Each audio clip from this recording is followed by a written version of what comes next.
تو ایمان صرف اس بات کا نام نہیں ہے بلکہ نفی کا بھی نام ہے۔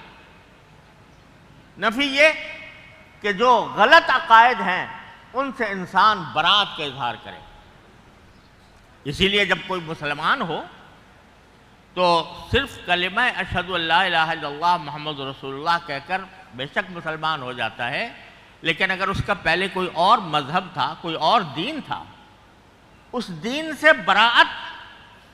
کرنے کا اعلان بھی اسلام لانے کے لیے ضروری۔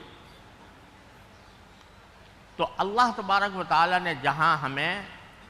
عقائد صحیحہ سکھائے ہیں، وہاں عقائد باطلہ کی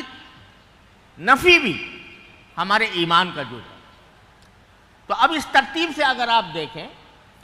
تو امام بخاری رحمۃ اللہ علیہ نے پہلے ایمان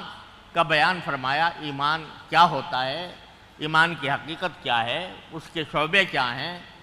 وہ بیان فرمائے، اور پھر ایمان کے شعبوں کے تحت پھر طہارت سے لے کر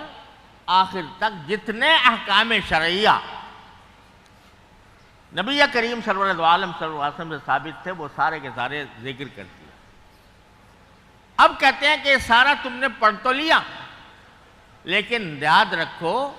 کہ اس ایمان پر ڈاکے ڈالنے والے بھی بہت ہیں، اس ایمان کے غلط معنی بتانے والے بھی بہت ہیں،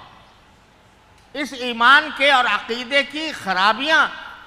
لوگوں تک پہنچانے والے بھی بہت ہیں۔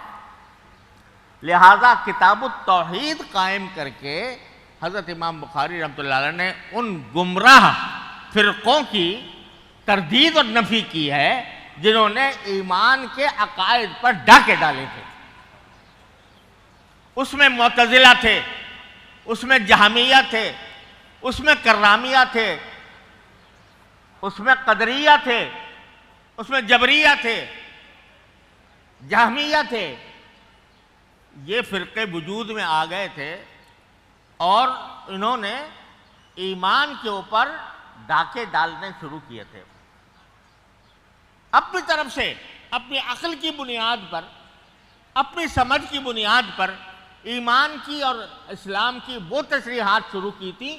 کہ جن کا قرآن و حدیث میں سے کوئی تعلق نہیں تھا، لیکن تعویلات کرتے تھے،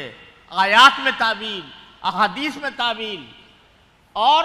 امت کے جو مسلمہ عقائد ہیں ان کی خلاف ورزی۔ جس زمانے میں امام بخاری رحمۃ اللہ علیہ تشریف لائے ہیں تو ان عقائد کا اور ان افکار کا ڈنکا بجا ہوا تھا۔ امام بخاری رحمۃ اللہ علیہ کے استاد امام احمد بن حنبل رحمۃ اللہ علیہ وہ ان کے مقابلے کے لیے کھڑے ہوئے، کوڑے کھائے، قید و بند کی صعوبتیں برداشت کی، لیکن ایمان کا تحفظ کیا، عقائد کا تحفظ کیا اور ان سارے باطل فرقوں کی تردید فرمائی۔ تو ایک عالم کا صرف یہ کام نہیں ہے کہ وہ صرف اس بات کرے، بلکہ گمراہی کی نفی اور گمراہی کی تردید بھی ایک عالم کا فریضہ ہے۔